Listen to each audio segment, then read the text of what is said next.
Bueno, entonces continuamos con el ciclo de sesiones de conversación con trabajadoras y trabajadores sociales que están realizando alguna práctica interesante, innovadora y que tiene vínculo con las categorías conceptuales que hemos estado usando. Entonces, en el día de hoy hemos querido invitar a Javiera León, que es trabajadora social y que, bueno, ella también acaba de terminar su magíster en trabajo social en nuestro programa. Así que, bueno, primero agradecerte, Javiera, por todo tu tiempo y tu disposición de compartir con las y los estudiantes. Así que te dejo. Ya, muchas gracias, Edgardo. Y ahora voy a presentar un poquito lo que yo hago y un poco desde el enfoque de apego y parentalidad. Bueno, me voy a presentar primero que todo. Mi nombre es Javiera León. Como decía el profesor, soy trabajadora social de profesión, egresada de la Universidad de Valparaíso, más o menos a finales del año 2014. Desde esos tiempos más o menos he estado ligado al trabajo con las niñeces y las juventudes, específicamente en un programa de prevención focalizada, que es en el cual me encuentro ahora, pero también anteriormente trabajé en una OPD de Santiago, ¿ya? Bueno, generalmente ha sido un poco de decisión, quizás un poco deliberada también, de querer trabajar en esta área, pero también ha sido un poco al azar, y partió principalmente cuando realicé mi tesis de pregrado en torno a la participación infanto-juvenil. Entonces, desde ahí, mi primer acercamiento con la niñez fue bastante interesante, principalmente en el área educacional. Sin embargo, actualmente me encuentro en el área de familias, de las familias, un poco para intervenir desde ahí. Bueno, yo creo que el trabajo con niñez en general es un trabajo que a uno la sorprende diariamente, y en el trabajo con familias en general, porque uno encuentra una multiplicidad de muchos aspectos de los cuales abordar. Si bien un poco actualmente, y contextualizando un poco el programa en el cual trabajo, este programa depende administrativamente de la Asociación Cristiana de Jóvenes, ONG colaboradora de Sename, y depende también de Sename a nivel técnico. Bueno, un poco para ir avanzando, es importante mencionar que desde mi ejercicio profesional, de alguna manera, los enfoques aparecen como una forma y una luz para intentar dar lectura a la realidad en la cual estoy interviniendo.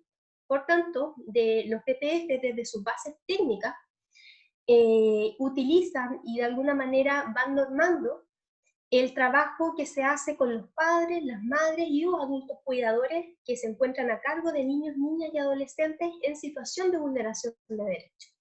Por tanto, es importante mencionar que estos programas surgen en el año 2014 con la finalidad de dar una respuesta a esta presencia de vulneraciones de derechos asociadas a niños, niñas y adolescentes en el contexto familiar. Hace una clara distinción principalmente como una forma de estructurar la intervención que realizan distintos programas de la red del área de protección en mediana complejidad. Esto quiere decir principalmente que son situaciones de vulneración de derechos que no son constitutivas de delito. Por tanto, de alguna manera, desde ahí, la problemática que se intenta solucionar en el programa tiene que ver con fomentar competencias parentales en los adultos para, de alguna manera, posteriormente, prevenir que exista una vulneración de derechos.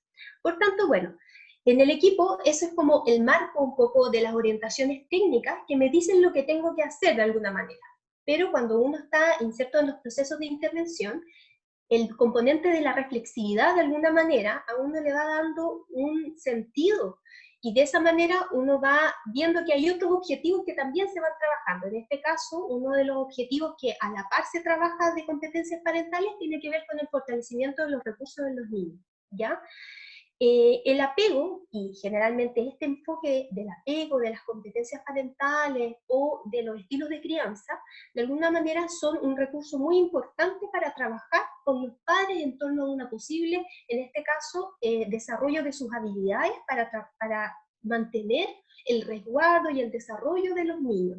Desde una visión principalmente desde, por ejemplo, John Bowlby, que recalca la importancia de las interacciones, es decir, las relaciones miradas al interior de la familia, y en cómo de alguna manera los adultos tanto un poco porque se estipula, ¿verdad?, en la Convención de los Derechos del Niño, que los padres de alguna manera tienen la responsabilidad de hacerse cargo de los niños para su adecuado desarrollo, y esto va a permitir que sean niños que el día de mañana, pensando como en el proceso de socialización, ¿verdad?, que el día de mañana puedan ser niños que se adapten adecuadamente como a la sociedad. Un poco es como esa lógica que está detrás operando.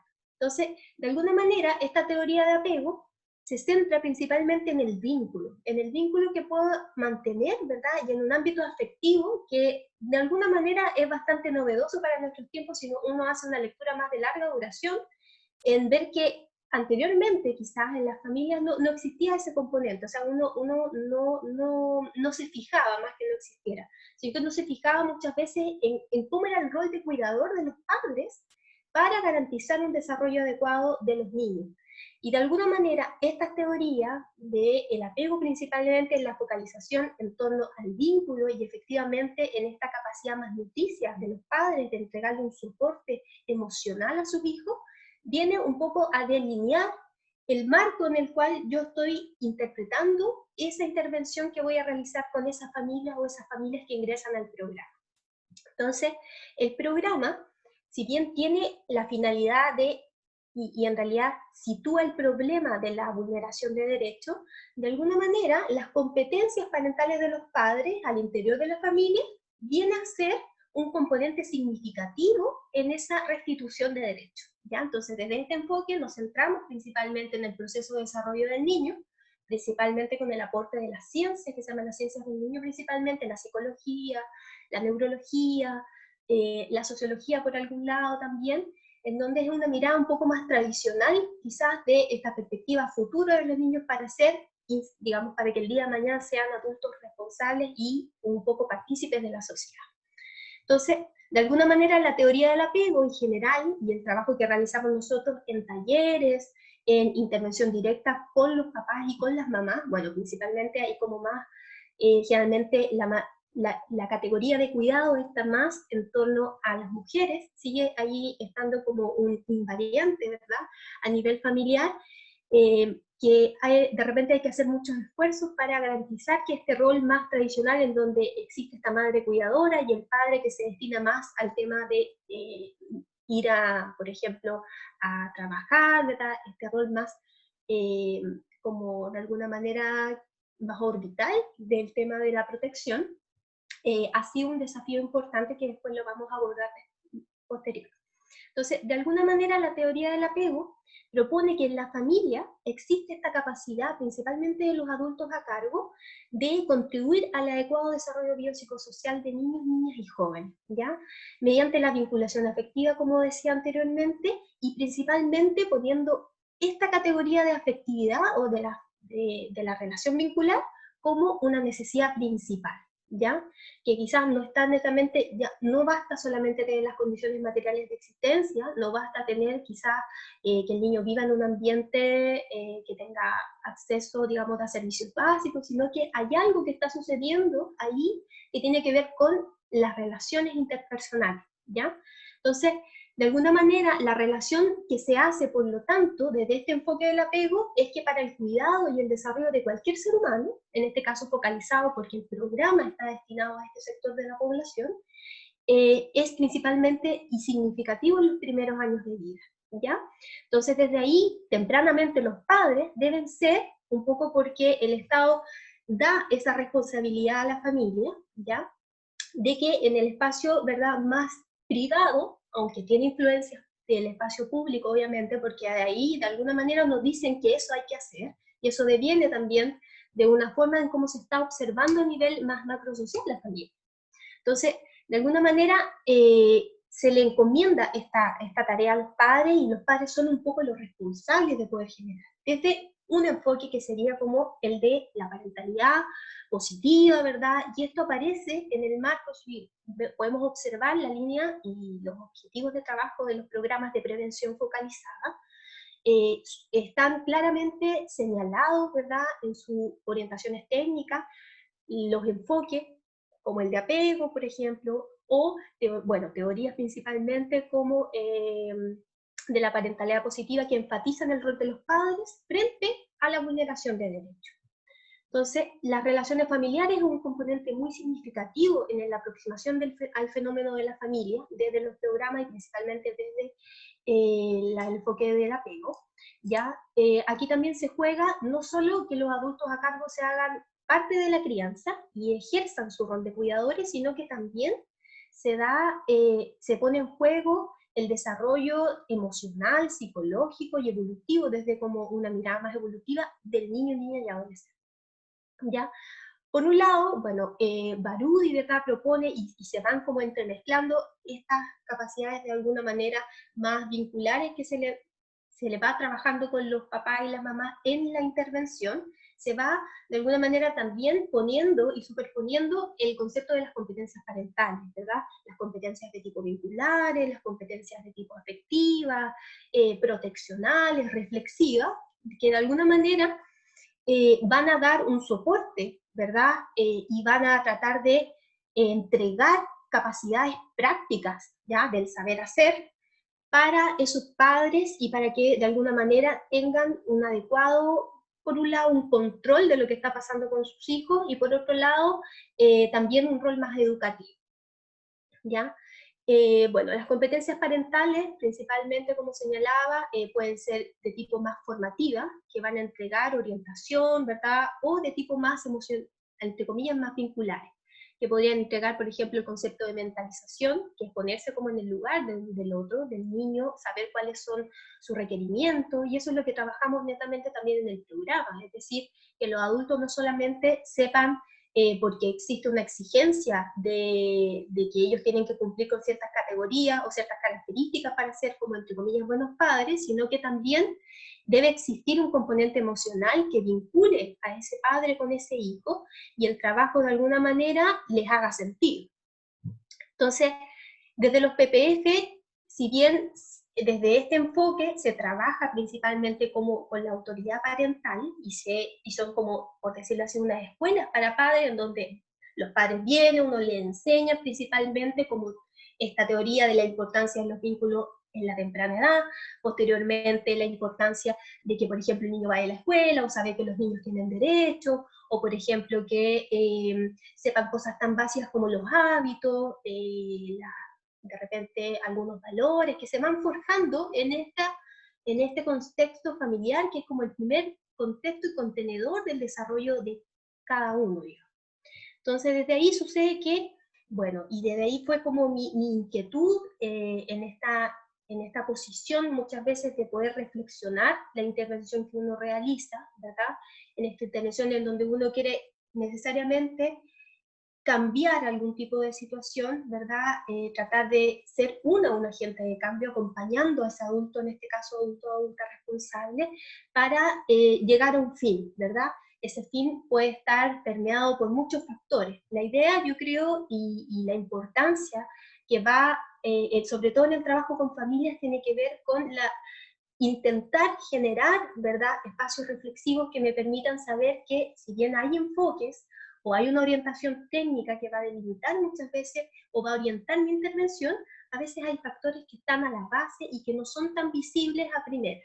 Entonces desde ahí, y desde esa posición más reflexiva que me permitió el magíster, mi artículo se basó principalmente en poder observar que si bien está este enfoque, que es un enfoque que sin duda es beneficioso, ¿verdad? Beneficioso para el desarrollo de los niños, porque de alguna manera pone de manifiesto una nueva categoría que antes quizás no estaba en nuestra mentalidad, que tiene que ver con el afecto, la importancia del vínculo y del buen trato, cosa que quizás desde años anteriores principalmente no era un factor tan significativo como lo que es hoy en día, ¿verdad? La costumbre quizás arraigada de que los padres le pegaban a los niños o a las niñas.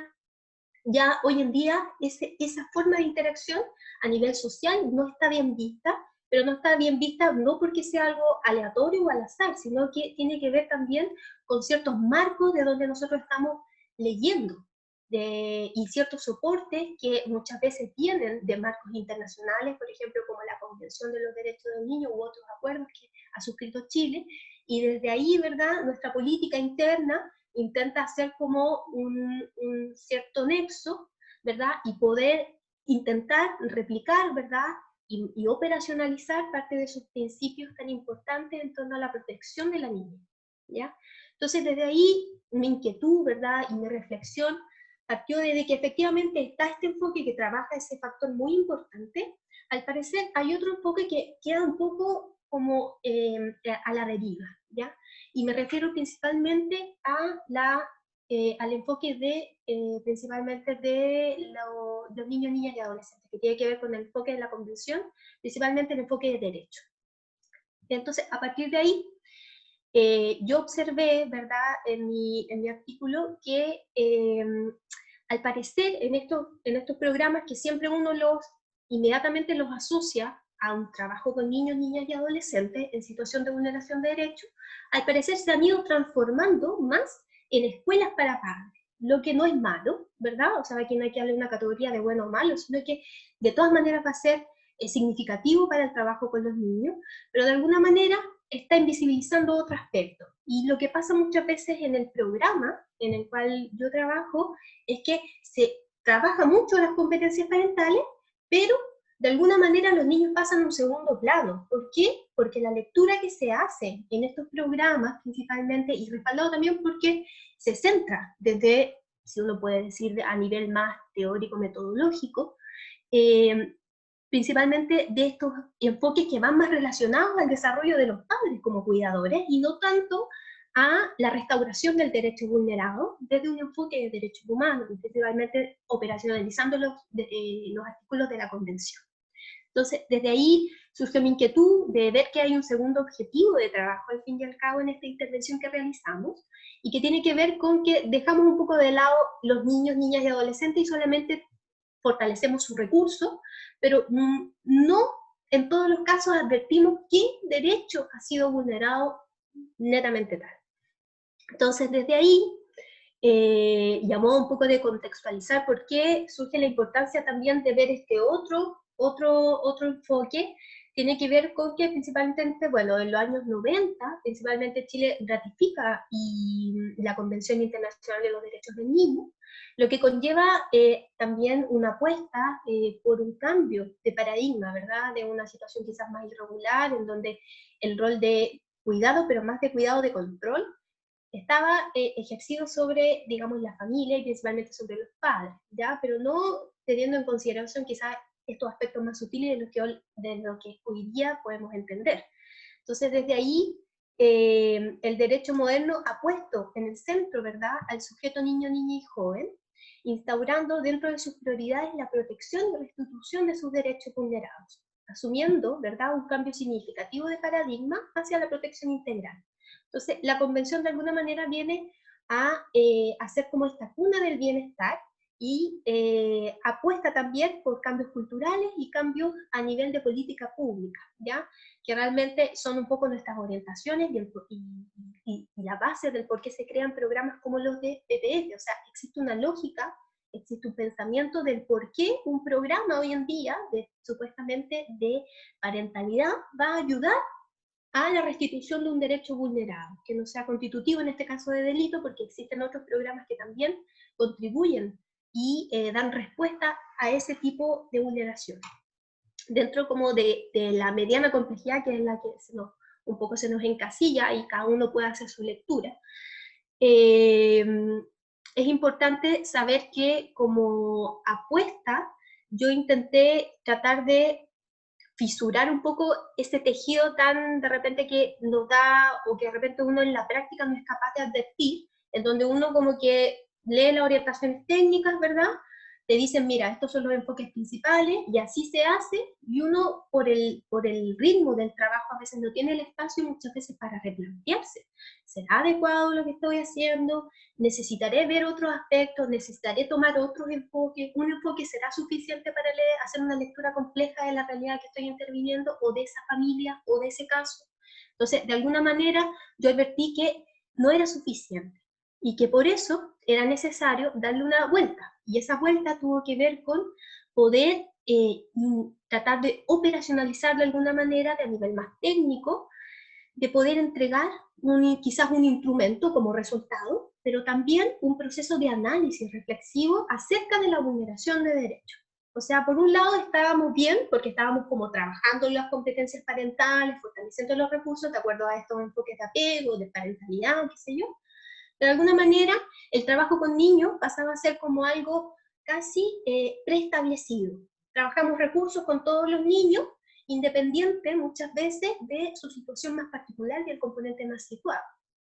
Entonces, desde ahí yo quise tratar de proponer, ¿verdad?, que cuando uno interviene tratando de generar un cambio, y quizás un cambio en situaciones tan complejas muchas veces como son las vulneraciones de derechos, es importante hacer una lectura de todos los factores que van incidiendo en esa vulneración de derechos. Uno tiene que ver con las relaciones al interior de la familia, ¿verdad?, que tiene que ver con este vínculo, con este rol protector de los padres, pero otro también tiene que ver con el niño mismo, y tiene que ver con quizás hay algunos derechos que han sido vulnerados y que ni siquiera la familia se da cuenta de aquello. O nosotros como profesionales, en quizás una relación más asimétrica, no damos los espacios suficientes para co-construir con el otro cuáles son las necesidades o muchas veces las inquietudes que tiene la familia. Entonces, de alguna manera caemos en este como receta ya elaborada para realidades que son muy disímiles unas con otras. Por tanto, si bien los enfoques de alguna manera dan luces, como estos lentes para poder ver, ¿verdad?, y poder interpretar, es importante saber que la intervención se juega también nuestro rol y nuestras propias subjetividades. Y desde ahí, también como un escenario político en donde yo, por un lado, tengo un planteamiento y lo deposito en esa intervención. La familia que viene también tiene una postura bastante delimitada y bastante definida de qué es lo que espera. Entonces, a partir de eso, es importante saber que de poder abrir, ¿ya? Y poder conocer distintos factores que están funcionando ahí a la base y que no es aleatorio lo que pasa. O sea, no es aleatorio que yo fortalezca competencias parentales, no es que a alguien se le ocurrió netamente tal, sino que tiene que ver un poco con los sustentos y los soportes teóricos, pero tiene que ver también con, a nivel quizás más de política pública que te va guiando, y ahí es importante saber cuál es el rol de uno como profesional. Entonces, desde ahí, bueno, desde ahí algunos, yo creo que desafíos que identifico que podrían ser importantes en este proceso, uno tiene que ver sobre todo como situándome en el trabajo que realizo, ¿verdad? Tiene que ver con la importancia de problematizar y reflexionar las prácticas interventivas que desarrollamos en la cotidianidad y revisarlas constantemente. Yo sé que a veces cuando uno ingresa al ámbito laboral, hay muchos espacios de reflexión o de una reflexión más interdisciplinaria, que uno acoja de distintas, de la psicología, si tiene la oportunidad de trabajar con sociólogos, y desde ahí ir co-construyendo en esta como, o con otras instituciones también. Yo trabajo mucho con el área de salud, el área de educación, que son un complemento importante para el desarrollo, obviamente, de los niños, y pensando desde ahí, es importante también trabajar como esta mirada más de multiagencia, o sea, como que todos seamos un agente activo frente a la protección y que una mirada más comprensiva, más situada en los contextos quizás políticos, económicos, sociales, desde el mismo programa y desde yo también haciéndome preguntas, yo como profesional, ¿qué es lo que me hace sentido también a mí en esa intervención? O sea, yo no soy un agente neutro. Segundo, tiene que ver con la importancia de innovar. Yo creo que principalmente buscar, si bien de alguna manera los trabajos a veces caen como en esta forma un poco rutinaria de hacer, de hacer, en esta dinámica de entre conocer y actuar, uno empieza como el hacer a hacerlo muy como ya poco innovador. Y desde ahí yo creo que lo importante es darle una mirada y una lectura más compleja a los fenómenos de los cuales intervenimos, independiente si es el ámbito de familia, si es salud, independiente si son niños y adolescentes, o son mujeres, ¿verdad?, desde los enfoques de género, o si trabajamos en el ámbito de la interculturalidad. Desde ahí, ¿verdad?, pensar que, bueno, y yo creo que ustedes también lo saben porque han venido desarrollando quizás un acercamiento hacia las familias, ¿verdad?, desde las distintas como formas de aproximación, que es un espacio diverso, ¿verdad?, que influyen muchos factores, no solamente en las relaciones, sino que también hay componentes históricos, hay componentes políticos, y desde ahí yo creo que hacer una lectura va a mejorar, yo creo, de alguna manera, y conocer desde distintos enfoques, va a mejorar también los procesos de intervención profesional que realizamos. Y bueno, también lo último que me parece importante relevar en el trabajo de la intervención con familias y con niños, niñas y adolescentes, es también darle el protagonismo a los niños, niñas y adolescentes en la intervención. Yo creo que nos pasa muchas veces que tendemos como a esta mirada quizás más adultocéntrica de centrarnos en los adultos, porque son ellos al fin y al cabo como los responsables, pero hay un gran trabajo que queda con la niñez, y no solo de esta mirada como más tutelar, sino como de esta mirada más de ser un agente activo de la sociedad en su rol social, político, como en esta participación más activa en virtud, quizás en un futuro, obviamente, un protagonismo infantil. Eso, en general.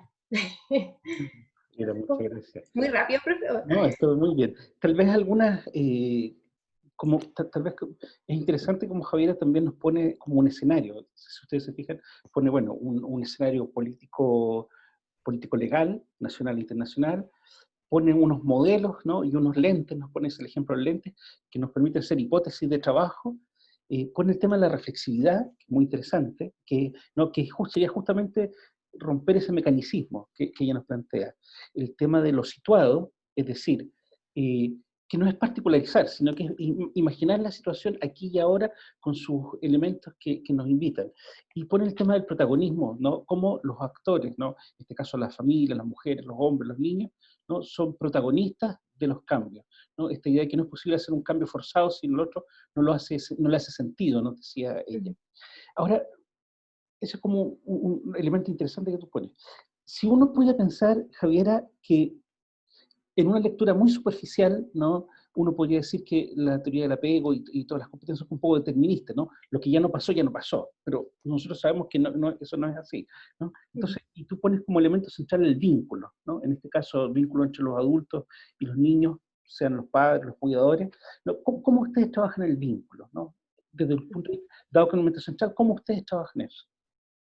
Sí, bueno, principalmente el vínculo, yo creo que lo trabajamos, bueno, depende también del profesional, pero a modo general, nosotros hacemos talleres muchas veces con la mamá, bueno, dependiendo también de la etapa de desarrollo. Hacemos talleres principalmente a través del juego, generando algunas estrategias que permita a la mamá ir mentalizando respecto como a la etapa evolutiva en la cual se está desarrollando ese niño, cuáles son los requerimientos que necesita, tanto a nivel emocional, a nivel proteccional, y a partir de eso vamos entregando asesoría a la progenitora en este caso, a fin de que pueda ir desarrollando como mayores recursos, al fin y al cabo, para poder ir generando una mayor vinculación. Ahí utilizamos algunas técnicas, algunas técnicas narrativas, otras desde otros enfoques, precisamente para intentar, porque no, el vínculo no es algo que se pueda forzar tampoco, no es algo que uno diga, mira, el vínculo es esto,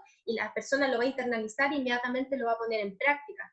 Es algo que se va desarrollando con el tiempo y que a veces pasa que el vínculo, bueno, no es solamente lo afectivo como del cariño, sino que tiene que ver también con una forma en donde yo soy capaz de ponerme en el lugar del otro y desde ahí darle estabilidad. O sea, existe el apego de tipo más seguro, ¿verdad? Apego a veces ambivalente, o sea, desde ahí hay una visión también compleja de lo que es el vínculo, sobre todo materno-filial, que es el que más nosotros trabajamos en el programa por esta distribución también de los roles de crianza.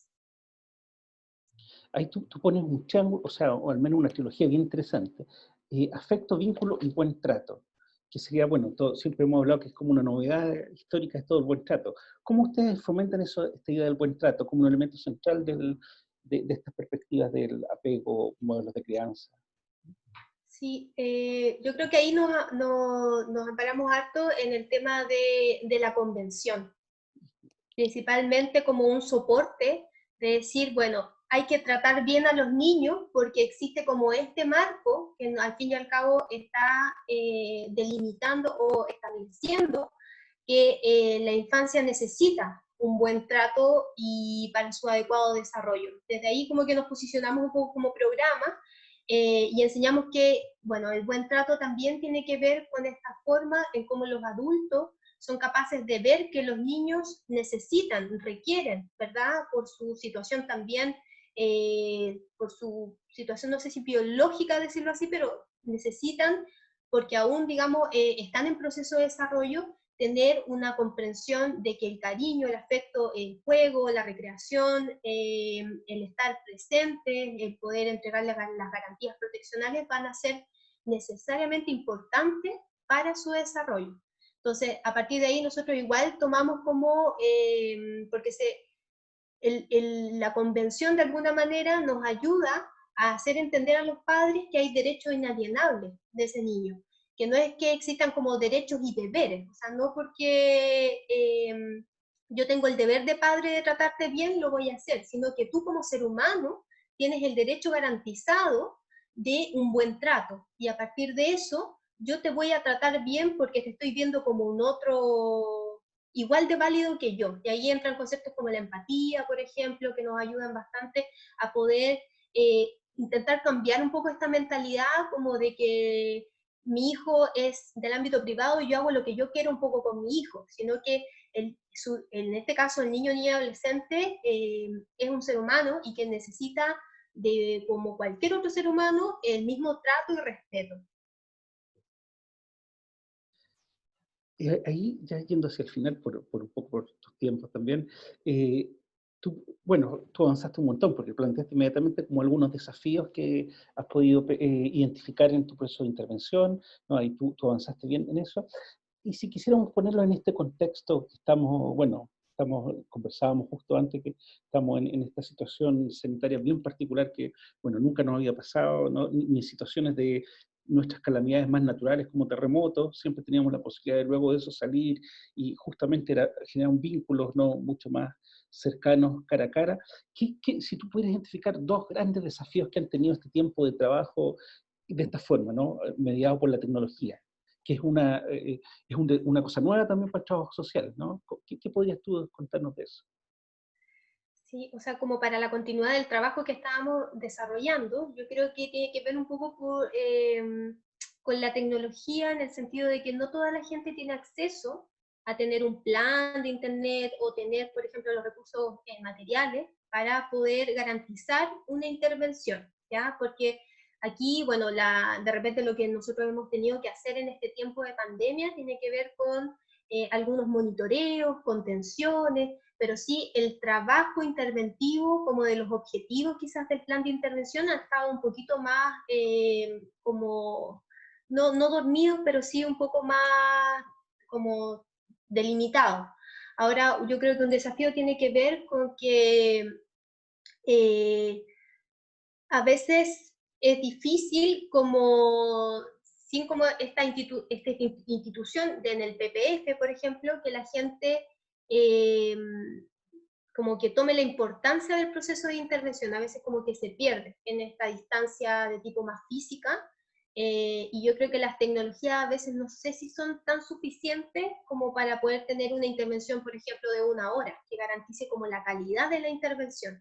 A veces por temas de tiempo las personas pueden estar 10 minutos en una videollamada y de ahí te dicen, mira, sabes que no puedo continuar, o se les cae internet, como a nivel de soporte, la tecnología como que ha fallado, por lo menos en mi experiencia, del poder generar como sesiones de intervención, que yo creo que es lo más importante. Acompañamiento puedo tener porque los puedo llamar por teléfono todos los días, de hecho tengo un monitoreo quizás aún mayor que el que tenía antes, porque de hecho WhatsApp, qué sé yo, algunas plataformas han sido un soporte muy importante para tener y que ahora también el servicio, en este caso Sename, lo valida como un medio que es significativo y que anteriormente un poco te limitaban esa tecnología y poder, por ejemplo, llamar a un usuario o usuaria no era más que un llamado, o sea, uno no podía generar intervención o acompañamiento a través de un llamado.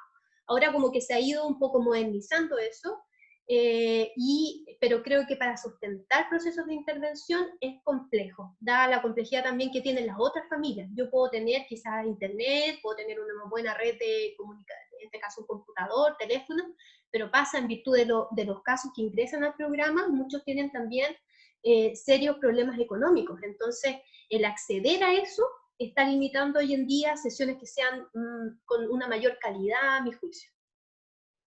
Y sí, siempre tiene como el lado, el contraste, ¿no? Algo que de esta época, en esta modalidad de trabajo, que te haya sorprendido positivamente. Eh, Como que me ha sorprendido que ha habido, pese a las situaciones de pandemia y que esto podría afectarnos también a nivel más emocional, siento que de alguna manera han habido menos situaciones como de crisis en las familias. ¿Ya? Como que de alguna manera siento que el lado como positivo de esta crisis ha sido que quizás estos vínculos, estos afectos, este como sentido de que, mira, el día de mañana me puedo morir, cosas como tan básicas, han hecho que también las familias se vayan como replanteando, bueno, ¿será necesario entonces gritarle a mi hijo o mejor lo acompaño y le doy un abrazo, lo reconforto? Como que ha hecho, de alguna manera, en algunas familias, obviamente no en general, pero sí han habido menos situaciones, yo puedo decir, como de crisis en torno como a situaciones de violencia de padres a hijos. Me ha pasado por lo menos los 25 casos que yo veo. Siento que hay como un sentido más comprensivo de que si está mal, por ejemplo, ya no retarlo inmediatamente, sino saber que está mal porque estamos en una situación de pandemia y obviamente el niño de alguna manera le está afectando esto. Y siento que hay padres más movilizados para tratar de saber qué hacer. Decirme, bueno, mira, pasa esto, cosas que antes yo sentía que yo era la que tenía que estar promoviendo, sino que ahora también hay una necesidad de parte de la familia, en este caso de los adultos responsables, del poder preguntarme y estar atentos frente a esta situación. Yo creo que nos ha llevado a una situación bastante extrema la pandemia y a replantearnos las relaciones que tenemos con nuestras familias, porque de alguna manera el sentido como quédate en tu casa también tiene que ver como quédate en tu casa y la familia va a ser como un espacio más seguro. En algunos casos, obviamente, en otros no, cuando existen situaciones de violencia grave, claramente. Pero en este caso, y lo que yo he podido observar, tiene que ver con eso. Ujú. Si ustedes se fijan, en el fondo, aquí Javier nos pone en diferentes planos, ¿no? Y eso es interesante también, como ustedes ven in situ, ¿no? Como una trabajadora social no solamente teoriza sobre, sino que reflexiona. Reflexionar en el fondo es tomar los elementos empíricos que ella tiene, esos lentes que ella se pone, y pensar cuáles son hipótesis de trabajo aquí, por dónde puedo avanzar. Y de alguna forma, si ustedes se fijan, su fineza para poder observar cosas, por eso al final esta pregunta, ¿no? Para poder identificar también fortalezas y habilidades, ¿no? Como en contradicción, no solamente un solo aspecto. Entonces es interesante también esa manera de ir pensando su trabajo, ¿no? Bueno, y justamente esa es la idea de poder tener conversaciones con profesionales que están desarrollando su trabajo de una manera reflexiva, que es que nos pueden mostrar e ilustrar muy claramente a nosotros, ¿no? Sobre todo a las estudiantes y los estudiantes en su proceso de formación, qué significaría hacer trabajo social, ¿no? Por supuesto que tenemos una pequeña pincelada, pero va a ser muy interesante cómo progresivamente, ¿no? En los diferentes cursos uno se va preparando para aquello. Y bueno, algo que yo repito y digo así como todo el tiempo, ¿no? Implica formarse muy bien, ¿no? El trabajo que Javiera hace, que es un trabajo de alta calidad y de alta exigencia también, alta exigencia, ¿no? Implica formarse muy bien, ¿no? El trabajo social no es alguna cosa que uno hace un poco al lote o lo hace así como a buenas y a ligeras, sino que implica formarse bien, leer mucho, discutir con otros, estar al tanto, ¿no? Ella nos menciona cosas que después van a ir tomando más sentido, ¿no? Estar como, ¿cuál es el conocimiento más actualizado que se tiene sobre las cosas? Así que te agradezco, Javier, ese esfuerzo que tú haces también por sintetizar y por mostrar la complejidad, ¿no? Tú lo dijiste en un momento, ¿no? La complejidad de las situaciones que tú conoces a propósito de tu trabajo a las y los estudiantes. Sí, bueno, muchas gracias por la invitación y nada, desear lo mejor a los estudiantes y que, bueno, este tiempo que ha sido quizás un poquito distinto y para todas y para todos, harto ánimo y que les vaya muy bien. Muchas gracias, Javier.